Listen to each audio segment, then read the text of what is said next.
독도. 그 이름은 틀렸습니다. 다케시마. 일본 땅 맞습니다. 정말 한국이 그렇게도 떳떳하다면 국제법원에 그 문제를 정식으로 회부하면 될 텐데.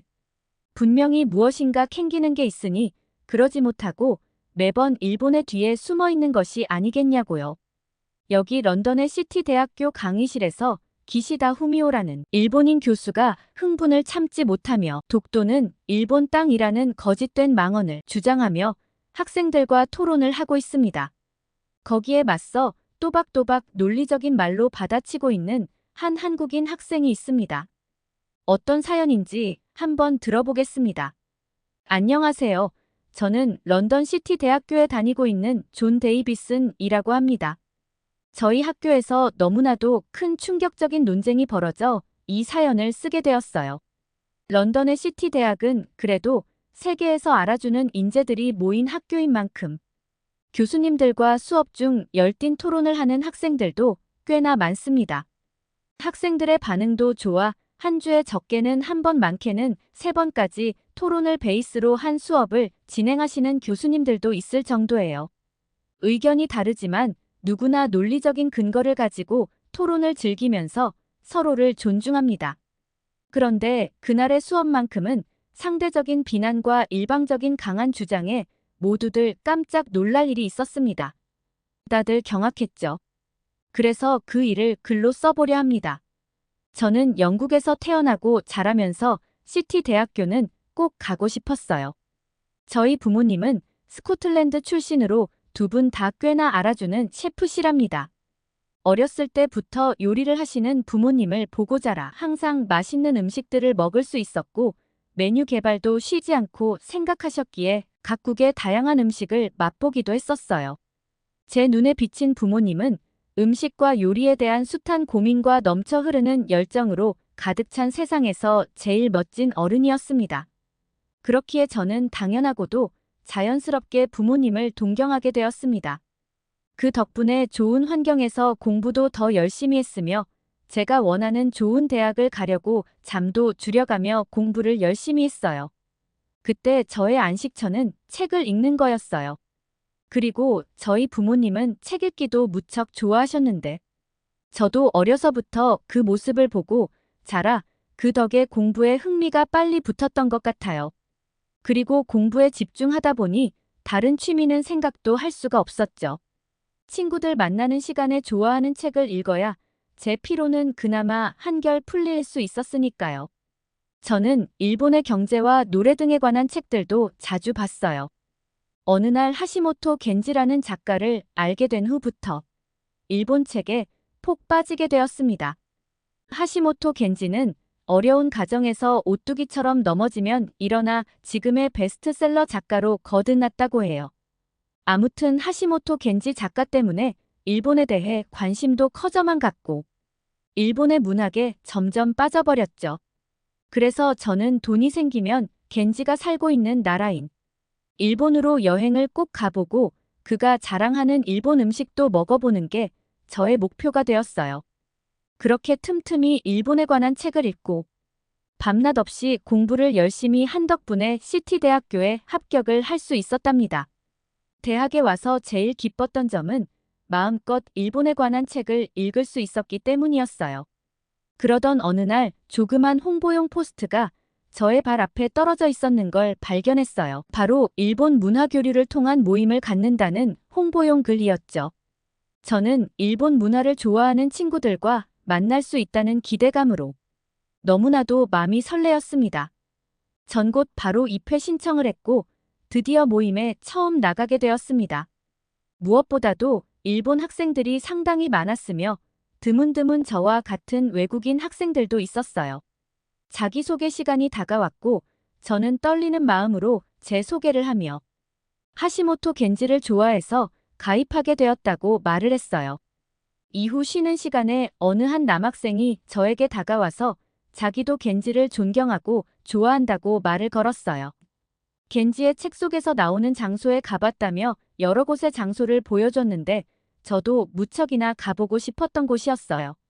그래서 그 친구의 사진이 들어있는 휴대폰 속으로 자연스럽게 빠져들었습니다. 그 친구는 저와 같은 2학년인 타쿠야라는 남자 학생이었으며 우리는 하시모토 겐지라는 공통점 덕분에 급격하게 친해지게 되었습니다. 그 이후로 타쿠야의 일본인 친구들과도 같이 밥도 먹고 놀러도 종종 다녔어요. 어떻게 보면 번갯불이 붙은 것 마냥 금방 친해진 거죠. 타쿠야는 일본의 다른 영화도 자랑하고 같이 보자며 일본 문화의 이런저런 많은 얘기도 나누었어요. 그래서 그 덕분에 몰랐었던 일본의 콘텐츠에 훅 빠져버리게 되었죠. 그러던 어느 날 중학교 때 친구 바렛이 오랜만에 만나자고 연락이 왔고 그날은 바렛과 함께 시간을 보냈습니다.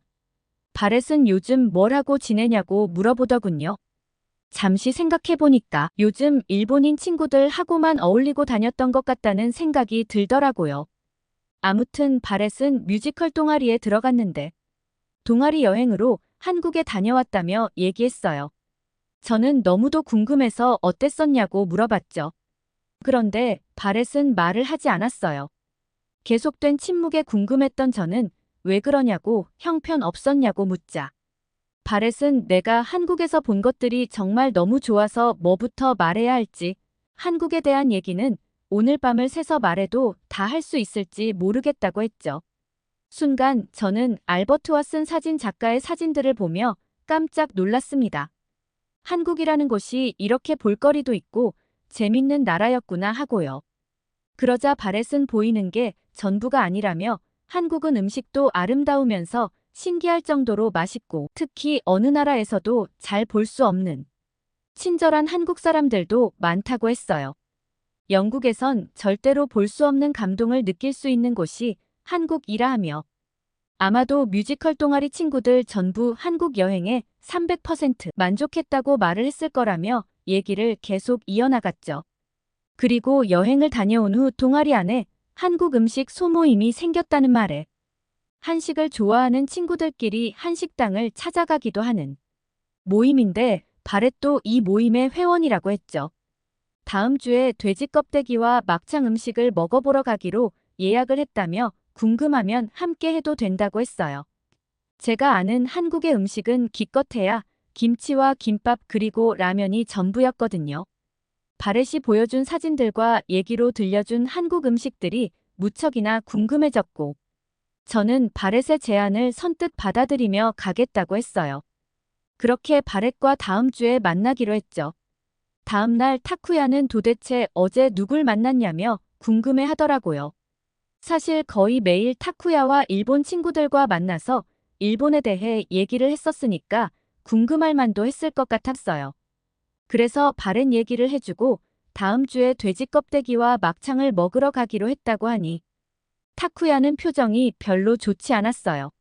그러면서 저에게 세뇌당한 것 같다며 겉으로 보기에는 친절해 보이지만 음흉하고 실제로 한국인은 악하고 더럽고 무서우며 겉과 속이 많이 다른 사람들이 살고 있다고 얘기했어요. 또한 서울이라는 곳만 깨끗하고 막상 다른 도시로 가보면 완전 다르다면서 악취도 나고 더럽고 빈집들도 많다고 얘기하더라고요. 늘 한국의 좋은 얘기만 듣다가 타쿠야의 말을 듣자 이상하다고는 생각했지만 설마 타쿠야가 거짓말을 할 거라고는 꿈에도 생각하지 않았어요. 그렇게 바렛과 약속한 날이 다가왔고 저는 한국 음식 모임에 참석했어요. 그런데 그 후에 저는 깜짝 놀라고 말았습니다. 일본 문화교류 모임과는 뭔가 완전히 다른 모습이었기 때문이었어요. 한국 음식 소모임에는 거의 외국인 친구들 밖에는 없었으니까요. 정말 한국 음식에 관심이 많은 외국 친구들이 자발적으로 만든 모임이어서 그런지 한국인은 소수였는데 아마도 홍보가 안 되어서 그런 것 같다고 하면서 지금도 인원이 너무 많아서 고민이라 했습니다. 아마 학교 게시판에 홍보하면 사람들이 많아져서 소수로 모임을 운영하기엔 어려움이 있을 거라 했어요. 그래서 아는 친구끼리만 가입할 수 있다고 얘기했어요. 조금 더 많아지면 아마도 더 이상은 못 받을 것 같다고도 했죠. 한국 음식에 이렇게까지 관심이 많다니 저는 깜짝 놀랐습니다. 그리고 얼마나 맛있기에 이 많은 친구들이 이렇게도 열정적일까 저는 더욱 궁금해졌어요. 라임 오렌지라는 한식당 찾아갔고 동아리에서 단체 예약을 해둔 덕에 2층 전체를 쓸 수가 있었지요. 저는 한국 음식을 먹어본 적이 거의 없었고, 낯설기도 해서 다른 친구들이 어떻게 하나 열심히 살펴보던 중에 특이한 점을 발견했어요. 가위로 음식을 싹둑싹둑 자르는 모습이 신기했어요. 바렛 또한 처음엔 많이 신기했다고 얘기하면서 저희 나라에서는 칼로 썰어서만 먹어봤기 때문에 신기할 수밖에 없었던 거죠. 불판에 있는 고기를 가위로 척척 씹게도 잘도 자르는데 정말 신기하기도 하고 재밌어 보이기도 했어요. 그러자 바렛은 정말 편하기도 하다며 저보고 잘라보라고 했죠. 저는 재밌어 보여서 따라해봤더니 정말이지 칼로 썰어 먹을 때보다 엄청 편하더라고요. 한국 사람들은 이렇게 쉽고 재밌는 방법을 어떻게 알았을까 하는 생각에 한국에 대해 더 알고 싶어졌습니다. 친구들은 각자 자기의 방법으로 돼지 껍데기를 먹었어요. 그런데 한국 종업원이 저희한테 다가오더니 약간 누런 가루를 가져와 돼지 껍데기는 이 가루에 묻혀서 소금장에 한 번 더 찍어서 먹어보라고 알려주었는데 이 가루는 한국에서는 몸에 유익하고도 맛있는 많은 콩들이 있는데 이건 백태라는 콩이며 잘 볶아서 곱게 빻아 이렇게 고기에다 발라서 먹으면 맛도 건강도 좋다고 함께 설명해 주셨죠. 저는 친구들을 따라 돼지 껍데기를 콩가루에 묻혀서 기름장에 발라 한 입 먹어봤는데 고기의 쫀득함과 콩가루의 고소함과 몸이 건강해지는 느낌을 느꼈어요. 세상에 이런 맛도 있구나 신기했죠. 뒤이어 함께 나온 명이나물, 깻잎, 상추, 김치하고도 함께 싸먹어봤는데 거부감도 들지 않고 너무 맛있어서 신기했어요. 조금 있으니까 막창이라는 음식이 나왔는데 너무 징그럽게 생긴 모습에 모임 친구들에게 물어보니 돼지 내장 부위라고 알려주더군요. 그 얘길 듣고 낯설기도 하고 맛이 없으면 어쩌나 잠시 망설이다가 노릇노릇 구워진 막창을 다른 친구들처럼 소금장에 찍어서 먹어봤어요. 제 입속에 들어가자마자 긴가민가한 마음으로 조심스레 몇 번 씹어보았는데 그냥 목으로 훅 넘어가더라고요. 징그러운 모습과는 달리 고소한 맛이 굉장히 매력적이었어요. 한 친구 애드리아는 김치와 같이 먹는 게 맛있다고 하고 찰리는 깻잎에 막창과 고추와 고추장을 곁들여 함께 싸먹는 게 맛있다고 하였죠. 각자 자기만의 방법으로 먹는 게 재밌어 보였습니다. 저는 소금장에 찍어 김치와 싸먹는 게 맛있었어요. 난생 처음 생소한 나라에 낯설지만 맛있는 음식을 먹어본 저는 다음에 또 오고 싶을 것 같다는 생각이 들었습니다. 바렛에게 다음번엔 무슨 음식을 먹으러 갈 거냐 물었더니 순대와 치즈떡볶이 음식을 먹으며 파티를 할 거고 후에는 한국 영화 파묘를 보는 행사를 할 건데 기대해도 좋을 거라고 했어요. 그런데 한국 영화 파묘에는 그냥 만들어 진 게 아니라 내용 곳곳에 초자연적 현상과 전통적인 믿음이 얽히고 설킨 세계가 들어있으며 감동의 울림까지 더해줄 거라고 말해주었어요. 그러면서 궁금해하는 저를 위해 유튜브로 파묘를 검색해서 보여주는데 많은 유튜버들이 올린 영상들이 많았죠. 무엇보다 그날은 밤새도록 하는 파티라서 바렛의 집에서 할 거라고 했어요. 저는 한국 영화라는 또 다른 문화가 너무 멋있어 보였고 저의 가슴은 벌써부터 뛰기 시작했어요. 저는 정식 회원으로 가입하겠다 하고 다음 주에도 다시 오고 싶다고 말했더니 바렛은 같이 모이게 돼서 기쁘다고 했어요. 그 다음 주 한국 음식 소모임 치즈떡볶이와 순대 파티에 대한 이야기가 공지방에 올라오면서 다들 난리가 났는데 영국의 100년 전쟁은 전쟁도 아니라는 말까지 나올 정도였어요. 그 메시지를 보고 눈 깜빡할 사이에 댓글이 250개가 넘게 이어졌으며 모두들 열광하고 있었죠. 알고 보니 한국 어느 한 회사의 치즈떡볶이는 엄청 유명하고 수많은 인기를 끌고 있는 음식이었기에 우리들은 함께 유튜브로 찾아봤어요. 유튜버들은 이 회사의 치즈떡볶이 맛에 대해 많은 영상으로 리뷰를 하고 있더라고요. 그 영상을 보던 저도 덩달아서 궁금해지기 시작했어요. 영상 속 사람들 모두 하나같이 다 긍정적인 반응들 뿐이었거든요. 드디어 파티가 열리는 당일날 친구들 모두 이구동성으로 오늘을 위해 굶고 왔다는 거였어요. 그렇게 모두의 기대를 받으며 떡볶이를 한 입 먹는데 생각보다 너무 매워서 옆에 있는 우유를 냅다 들이부었죠. 그런데 알 수 없는 묘한 맛 때문에 자꾸만 손이 가는 거예요. 또 까맣게 생긴 음식 속에 국수 같은 것이 박혀 있는데 바렛은 이것이 한국의 순대라고 하면서 얘기를 이어갔어요. 순대에 들어간 건 다양한 야채와 당면이라는 국수 그리고 선지라는 걸요. 그리고 순대를 떡볶이 국물에 푹 찍어서 먹어보라고 했어요. 저와 다른 친구들은 바렛이 가르쳐 준 대로 순대를 떡볶이 국물에 푹 찍어서 먹어보았는데 한 입 먹는 처음처럼 맵지도 않으면서 깔끔한 고기를 먹는 느낌을 받았는데 이것 또한 묘한 맛인데 자꾸 손이 가더라고요. 한국의 매운맛에 익숙한 친구들은 벌써 매운맛에 익숙한지 우유 없이 그냥 먹는 친구들도 많았어요. 모두들 정말로 맛있다며 맵고도 떡 속에 치즈가 꽉 찬 떡볶이와 순대를 마음껏 먹지 못했다며 무척 아쉬워했고 다음엔 많이 구입을 해서 배가 터지도록 먹겠다고 난리였어요. 치즈 떡볶이와 순대는 정말 환상적이었으며 제 마음속에 자리 잡게 되었어요.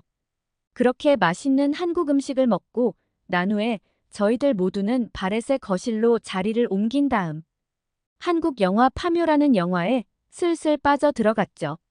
무덤을 파헤치자 험한 것이라 하는 귀신이 나왔어요. 파묘 이후에 무덤이 열리면서 조상이 악령으로 등장하고 악령이 들어와 목이 돌아가며 죽는 모습이 보였죠.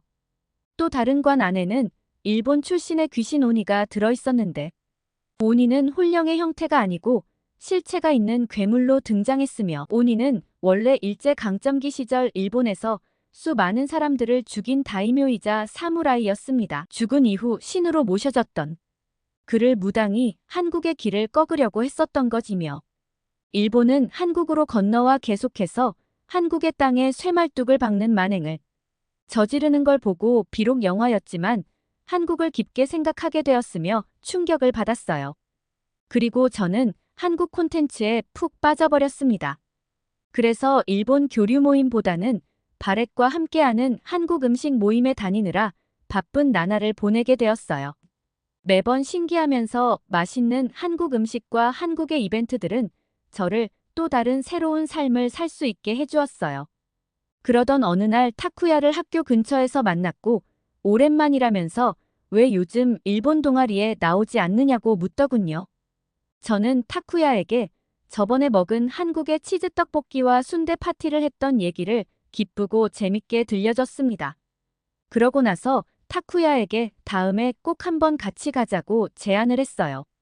그러자 타쿠야는 한국의 떡볶이는 일본의 모찌를 도둑질해서 모방한 건데 뭐가 그리 맛있겠냐며 일본의 모찌를 선물할 테니 먹어보라 하는 거였어요. 가짜가 아닌 진짜의 맛이 어떤지 먹어봐야 안다면서요. 또한 일본에 한국보다 더 재밌는 콘텐츠가 많다며 같이 보자고 하는데 이상하게도 말투나 행동이 그동안 제가 본 타쿠야가 아니었어요.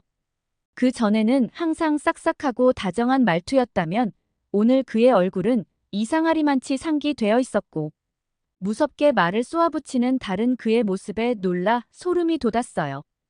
타쿠야의 권유에 모시겨 일본 떡집에 가 모찌를 먹어보았는데 제 입에는 너무 달았어요. 제 입맛은 그때 먹었던 매우면서도 맛있는 치즈가 들어간 떡볶이와 순대, 그리고 기름지면서도 고소한 돼지 껍데기와 막창이 최고였으니까요.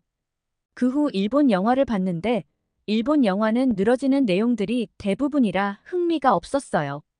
반대로 한국 영화는 뭐랄까 흥분과 박진감까지 넘쳐 아주 재미있었거든요. 솔직하게 평가를 이야기했더니 그 이후 타쿠야는 저에게 어떠한 말을 하지 않았고 학교에서 저를 마주쳐도 못 본 척 하는 것이었어요. 어쩌다가 만나게 되어서 아는 척을 하려고 하면 냉정하게 휙 돌아서서 그냥 가버리더군요. 하루하루 그런 일들이 많아졌고 저는 괜히 신경이 쓰였지만 어쩔 수 없다 생각했어요. 순간 한국 영화 파묘 생각이 나더라고요.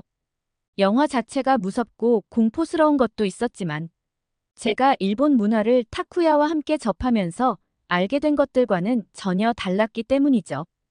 일본 문화교류 모임에서 봤던 영화들은 일본이 한국의 삶을 돕기 위해서 무한히 애를 썼다는 내용들이 많은 부분 차지한 것이라는 내용이었어요. 한국을 도와주는 일본인들과는 반대로 오해를 하고 테러를 일삼는 한국인들이 있긴 했지만 대부분 한국인들을 좋아했다고 했죠. 그런데 제가 파묘를 보고 나서야 알게 된 일제강점기 시절 한국의 모습 또한 영화를 보고 나름 찾아보고 알게 된 역사는 너무나도 달랐습니다. 일본은 악하고 말로 표현할 수 없을 만큼의 잔인한 방법으로 한국을 지배하려 했으며 그 당시 일본의 악행으로 희생당한 한국인들이 굉장하게 많았던 거죠. 저는 이때까지 제가 알고 있었던 일본에 대한 좋은 모든 생각들이 산산조각 났습니다. 그리고는 배신감까지 들었어요. 그리고 순간 타쿠야를 떠올려 봤죠. 타쿠야 역시 저를 완전 속였다는 생각이 들었어요. 하시모토 겐지를 이유 삼아서 저에게 일부러 접근해 일본의 좋은 방향으로 만들어진 영상들만 마구 보여준 게 아닐까라는 생각이 들었습니다. 앞으론 더 이상 타쿠야와 일본 문화 모임에는 절대로 나가지 않겠다고 마음을 먹고 다짐을 했어요. 제대로 알지 못하고 아는 척하는 역사가 얼마나 무섭고 위험한 건지 이번을 기회로 삼아 깊이 반성하고 깨달았습니다. 그렇지만 타쿠야와 함께 수강 신청을 했던 동아시아 역사 수업은 어쩔 수 없었죠. 벌써 수강 신청을 마쳤으니까 들으러 갈 수밖에 없었고 하는 수 없이 혼자 들어야겠다 생각을 했습니다. 그렇게 저는 동아시아 수업을 들으러 강의실에 도착을 했고 거기서 영호를 만났습니다. 그 친구는 한국 음식 모임에 있던 영호였는데 떡볶이가 매워 쩔쩔매는 저에게 물과 우유를 연신 가져다 주던 친절한 한국인 친구였어서 기억에 남았었습니다. 영호는 저에게 반갑게 인사를 해주었으며 저 또한 강의를 함께 들을 친구가 있어서 좋았죠. 동아시아 수업인 만큼 동양인 학생들이 수업의 반 이상을 차지했었어요. 학교 수업 중 동양인 학생 비율이 많은 수업은 처음이었는데 심지어 교수님도 일본인이었다는 것만큼 정말 제대로 된 동아시아 역사 수업을 받을 것이라는 기대감으로 벅차 있었습니다. 그때였어요. 문이 열리더니 타쿠야가 들어왔고 타쿠야는 늘 그래왔던 것처럼 저를 무시할 것이라 생각했는데 영호를 뚫어져라 쳐다보더니 제 옆자리에 자리를 잡아 앉았습니다. 영호를 쳐다보던 타쿠야의 날카로운 시선이 괜히 찜찜했지만 괜찮을 거라 생각하고 금세 수업에 집중하자며 제 자신에게 말했어요. 그렇게 수업이 한참 진행되어 가던 중 교수님은 수업 내용에 질문이 없으면 그냥 다음으로 넘어가겠다고 하자 영호가 갑자기 손을 번쩍 들었습니다. 영호의 질문에 저는 화면을 뚫어져라 쳐다보고 있었어요. 영호는 교수님께 왜 한반도 역사에 독도가 빠져있냐는 질문을 한 거였죠. 그러자 일본인 교수님은 지금 하고 있는 강의와 독도는 연관이 전혀 없다며 왜 엉뚱한 질문을 하는 거냐 했어요. 하지만 영호는 멈추지 않고 교수님이 보여주신 지도를 유심히 살펴보았지만 화면에 보여준 자료 그 어디에도 독도는 그려져 있지 않다며 이야기를 이어나갔죠. 교수님은 오히려 황당해 하셨어요. 사실 저는 독도라는 곳이 어딘지를 잘 몰라서 궁금 그 자체였거든요. 그러자 영호는 정말 어이가 없다는 듯 말을 이어갔어요.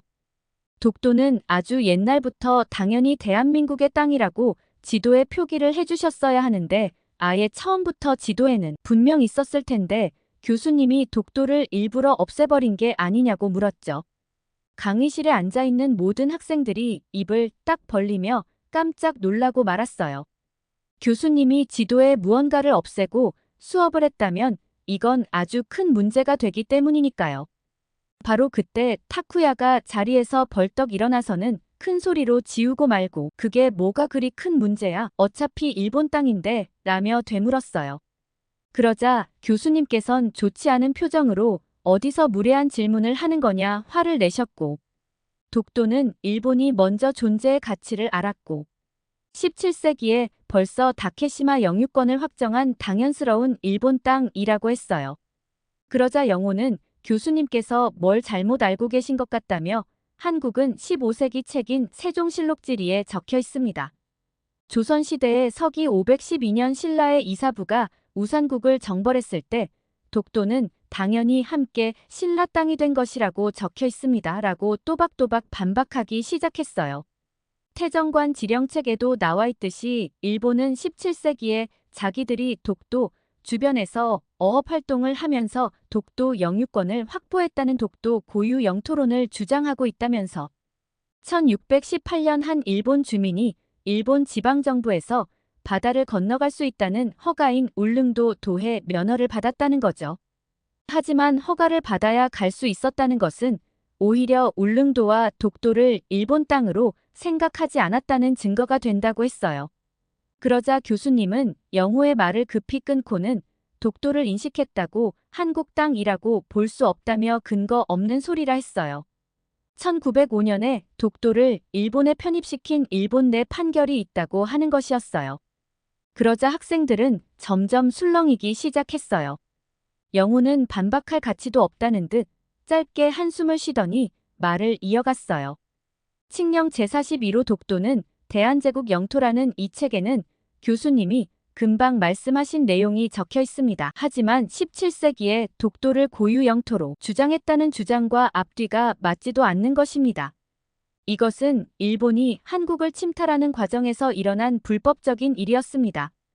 이보다 5년 앞선 1900년 10월 25일에 대한제국이 칙령 제41호를 통해서 독도가 대한제국 영토라는 사실을 명백히 했기 때문입니다.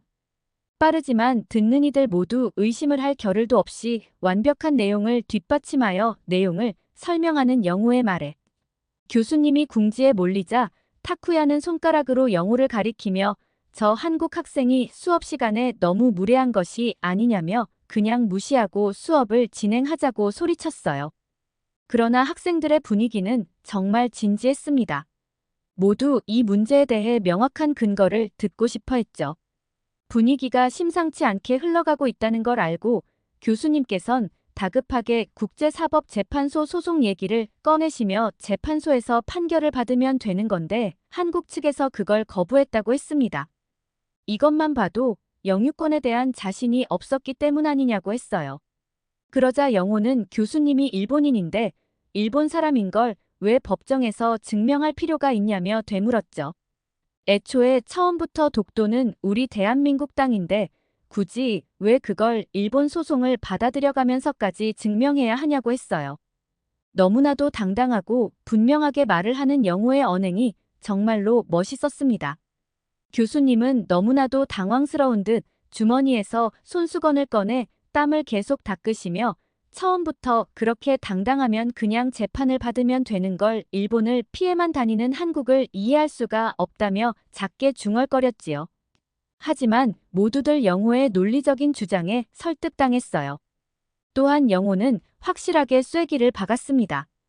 일본의 말도 안 되는 독도 영유권 억지 주장과 그로 인한 많은 로비 때문에 한국의 독도가 일본 땅이라고 표기되어 있다거나 한국의 동해가 일본의 바다로 표시되어 있는 일들이 너무나 많다며 이 일로 교수님께서 진정학자시라면 학자의 양심으로 있는 그대로의 역사를 학생들에게 가르쳐 주셔야 하는 거 아닐까요? 라며 얘기했습니다.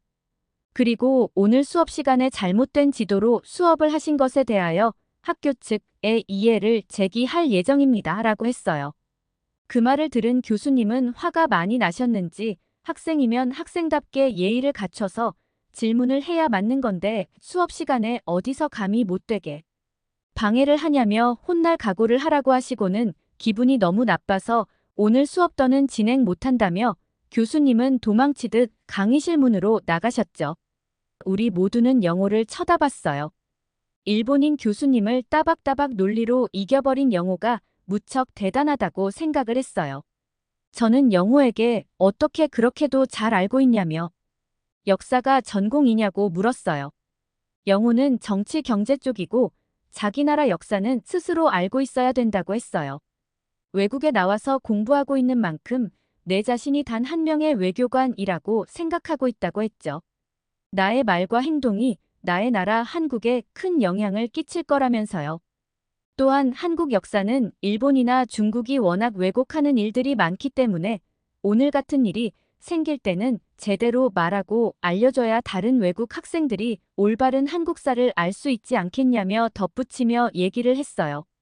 저는 영호는 진정 자신의 나라를 사랑하는 멋있는 친구라고 생각했습니다.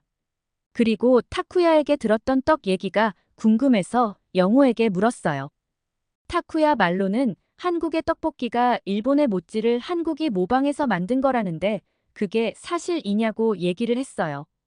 그러자 영호는 아마도 열받아서 그렇게 말을 했나 보다라며 박장대소를 했습니다. 요즘 프랑스에서 핫한 떡볶이를 만든 회사가 한국 고려 시대부터 존재했던 음식으로 명절날 먹는 쌀로 만든 가래떡을 만들어 썰어서 떡국도 만들어 먹고 조청이나 꿀에 찍어서 먹기도 하였는데 조선시대에 들어오면서 매운 양념이 추가되어 현재의 떡볶이로 형성되었고 예전에는 고춧가루로 매운맛을 내는 게 전부였다면 간장, 치즈, 크림, 해물 등을 개발하면서 다양한 맛을 즐길 수 있게 되었다고 했죠.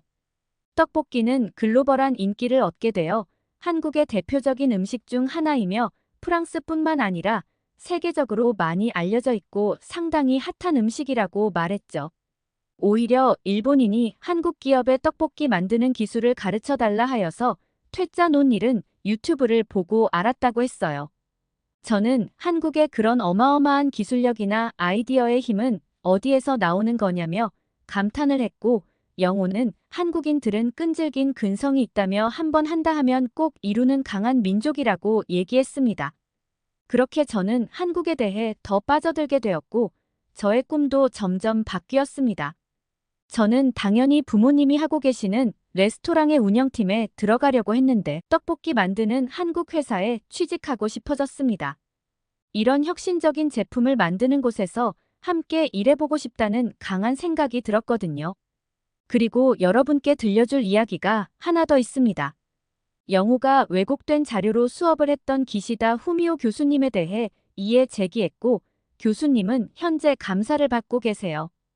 영호의 현명하고 해박한 역사의 지식이 없었더라면 저나 그 많은 외국 학생들은 교수님의 잘못된 역사를 배우고 그렇게 넘어갔겠지만 영호를 보면서 저는 배울 점이 정말 많다 생각하고 느끼고 있습니다. 한국 사람들은 정말 멋진 것 같아요. 그럼 이만 저는 공부하러 가야 할 것 같습니다. 열심히 공부하고 학교 졸업해서 떡볶이의 또 다른 맛을 연구해서 꼭 출시해 보고 싶네요. 자, 여러분. 오늘 감동 울림에서 들려드린 존의 사연 어떻게 들으셨나요? 일본의 터무니없는 거짓말과 우기며 떼쓰는 소유권 주장으로 저도 머리가 팍팍 아플 지경이에요. 존의 친구 한국 학생 영호의 시원하고도 멋있는 발언으로 모두의 속이 시원해졌으니 다행입니다. 구독과 좋아요 눌러주셨죠? 끝까지 들어주셔서 대단히 감사합니다. 이상 감동 울림이었습니다.